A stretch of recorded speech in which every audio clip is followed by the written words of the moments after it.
Welcome to DASA and a video on access and why it is important for everyone, not just persons with disabilities. DASA is a one-stop access solution that strives to improve access for persons with disabilities with the aim of creating equal opportunities for persons with disabilities.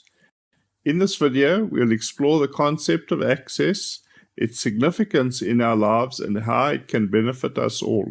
Accessible means that persons with disabilities can acquire the same information, engage in the same interactions, and enjoy the same services as a person without a disability in an equally effective and equally integrated manner with substantially equivalent ease of use.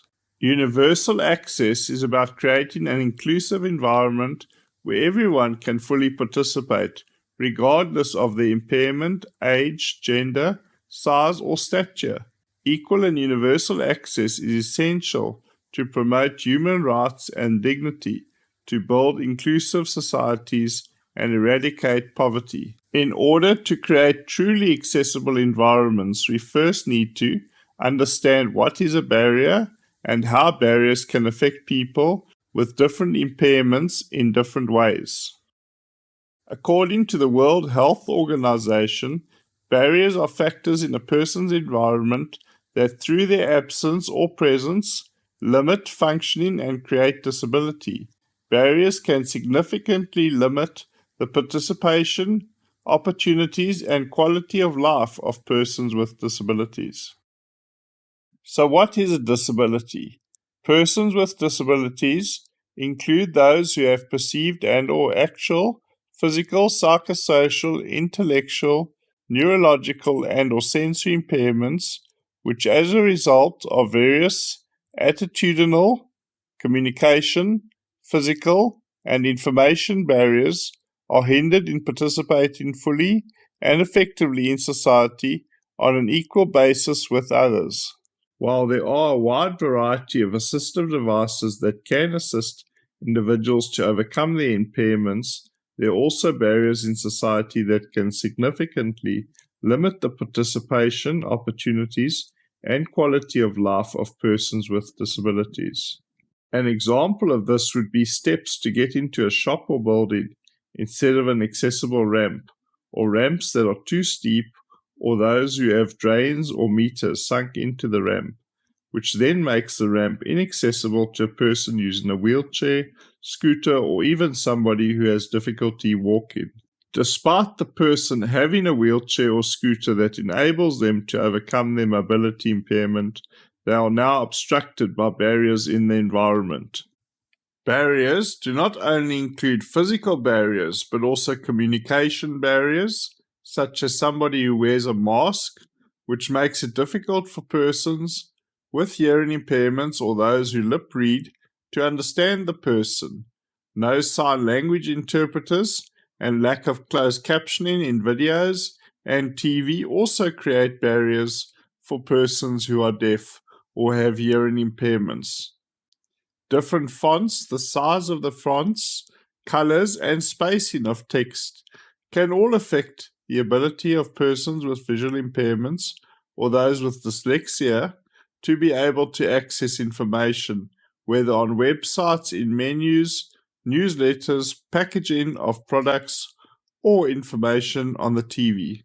While physical barriers, information barriers, and communication barriers are the most common barriers that hinder access for persons with impairments, social and attitudinal barriers such as negative perceptions, patronizing behavior, or ignorance can also lead to isolation and ultimately cause barriers to access, which creates inequality and is a form of discrimination. While the law and various policies are meant to improve access for persons with disabilities, inadequate legislation and lack of enforcement of current policies can all lead to barriers to access for persons with disabilities.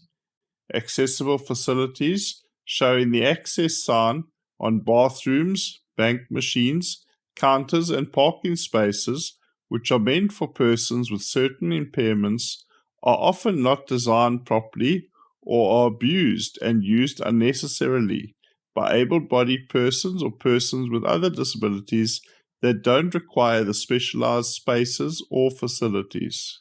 Despite various policies such as the PAPUDA, the White Paper on the Rights of Persons with Disabilities, and the Constitution, universal access is not just about making accommodations for a specific group of people.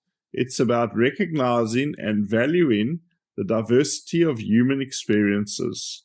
Addressing these barriers requires a comprehensive approach, including changes in societal attitudes, improvements in infrastructure, stronger legal protections, increased awareness, and the expertise of professionals who specialize in access.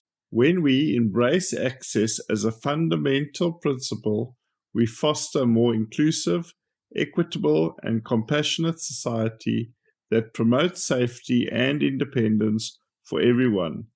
Let's work together to create a world where access is not an exception, but the norm, because when we all have access, we all thrive. If you would like to find out more about access and how you can become more accessible, please feel free to contact DASA on 084 504 9176, email us on info@dasa.org.za, or visit our website at www.disabilityinfosa.co.za